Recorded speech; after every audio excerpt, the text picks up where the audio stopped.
Today, we want to get familiar with controlling a batching system using the 410 weight indicator. To put it very simply, if we want to explain a batching system to you, batching means combining several different materials based on weight, which has many applications, including in concrete production, animal feed, chemical fertilizers, and similar industries. Imagine, for a moment, that you want to make concrete, and you specifically need to combine gravel, cement, sand, and water together in very precise, different weights. Well, for each and every one of the essential materials I have just mentioned, we absolutely need a gate, and these crucial gates specifically need to be carefully controlled. That is to say, the precise opening and closing mechanisms of these gates must be meticulously managed.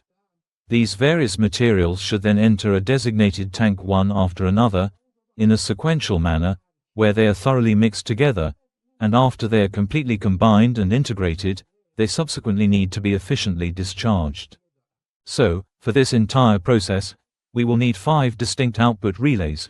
4 of these essential relays should precisely control the individual gates, and 1 additional relay will remain available for future use. Less than break time equals 0. 5s greater than. This is so that, after the various materials have been thoroughly mixed together, we can then efficiently empty our tank. Well, the entire, comprehensive process I have just meticulously explained can be handled with truly great precision by the highly advanced 410 weight indicator. And the really important point to consider here is that the precise switching of these electrical relays is carefully and accurately done according to a very specific and detailed diagram. Now, let's go and review the batching diagram together, and after that, we'll test this mode together. This diagram is related to the batching mode. In order to set our indicator to batching mode, we need to set function 500 to the value 7. These values from 1 to 4 that you see here correspond to the set points, meaning the values we assign to the relays. Well, to start the process, our device has a start button. When we press the start button, our first gate opens. And suppose, just like the example I gave you, we want to mix sand, cement, gravel, and water together. The first gate opens, and our first material, which in this case is sand, starts to pour in. When it reaches the amount we've set for it, that is, our first weight value, our first gate closes and our second gate opens. Now, there's a very important point here that we need to pay attention to. When the first gate closes and the second gate opens. Now, for example, our second material starts to pour in. For example, our second material is cement.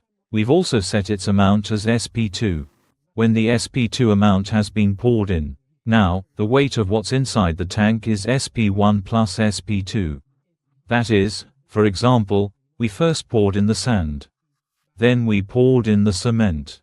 So now, SP1 plus SP2 is inside the tank.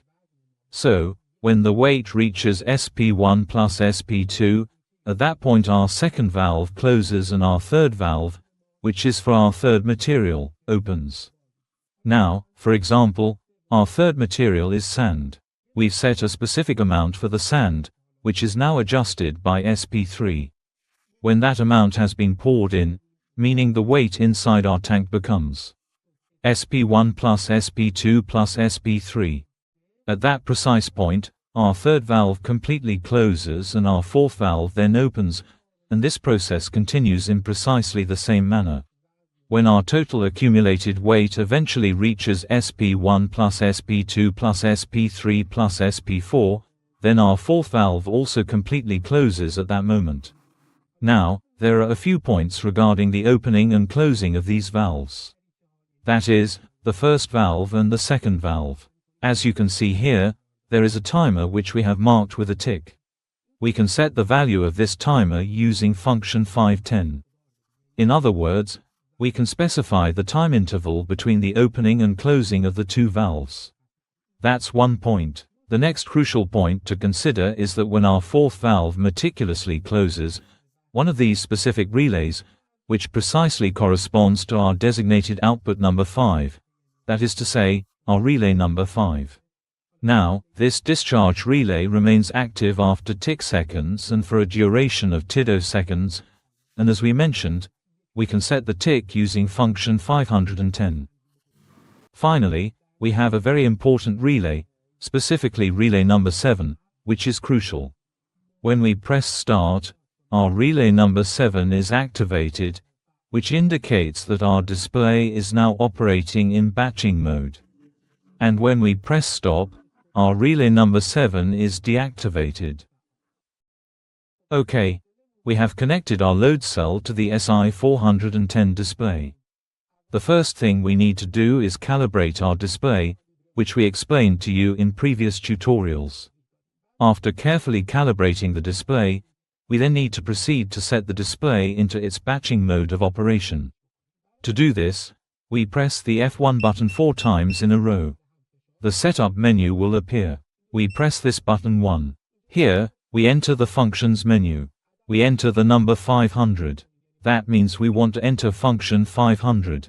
We press enter. Now we've entered function 500. We need to set this to the number 7. So, when function 500 is set to 7, we press enter. In this mode, our display is set to batching mode. Well, after we've set our display to batching mode, it's time to assign values to the relays, which you can see here as SP1 to SP4. I mean set point 1 to set point 4. We press SP1. We enter the desired value and press enter. For example, I entered 0.5 kilograms for SP1. I entered 1 kilogram for SP2. For SP3, I entered 1 kilogram again, and for our last set point, which is set point 4, I entered 2 kilos, and finally, we press enter. Well, after we've set the set points on the display, now we need to do the wiring for the relays. This display has 7 output relays, and for relays 1 to 4, we can directly assign values to them. That is to say, set point 1 all the way to set point 4 directly correspond to relays 1 through to 4. And as I previously explained to you in the detailed diagram, relays 5 to 7 also operate based on a predetermined time schedule. Less than break time equals 0. 5's greater than. We've utilized an educational demonstration where we have carefully connected the relays to these individual LEDs, allowing you to clearly observe the relays actively turning on and off right here. We've also utilized 2 distinct signal lamps. Less than break time equals 0. 5's greater than this particular signal lamp is directly connected to relay number 7. Less than break time equals 0. 5's greater than, so consequently, when we initiate the process, this specific signal lamp illuminates. Less than break time equals 0. 5's greater than, and conversely, when we cease the batching mode operation, this very signal lamp extinguishes. Less than break time equals 0. 5's greater than, the other signal lamp serves the purpose of indicating when our batching mode process is completely finished and we subsequently need to thoroughly empty our storage tank. Less than break time equals 0. 5's greater than, which is directly related to relay number 5. Alright, let's test the batching mode together. To start, I'll press the start button. When we press start, relay number 7 is activated, which indicates that our display is in batching mode, just as I explained earlier on the diagram.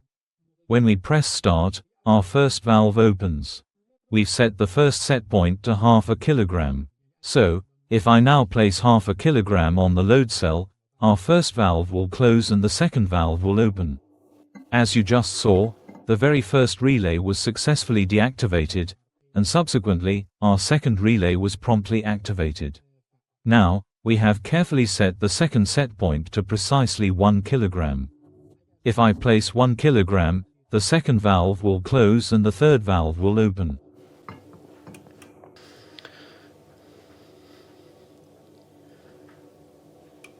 Now, our third valve has opened. We've also set the third set point to 1 kilogram. If I again place this 1 kilogram on the load cell, our third valve will close and the fourth valve will open.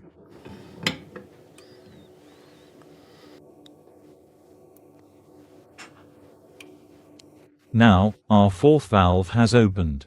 We've set the fourth set point to 2 kilograms.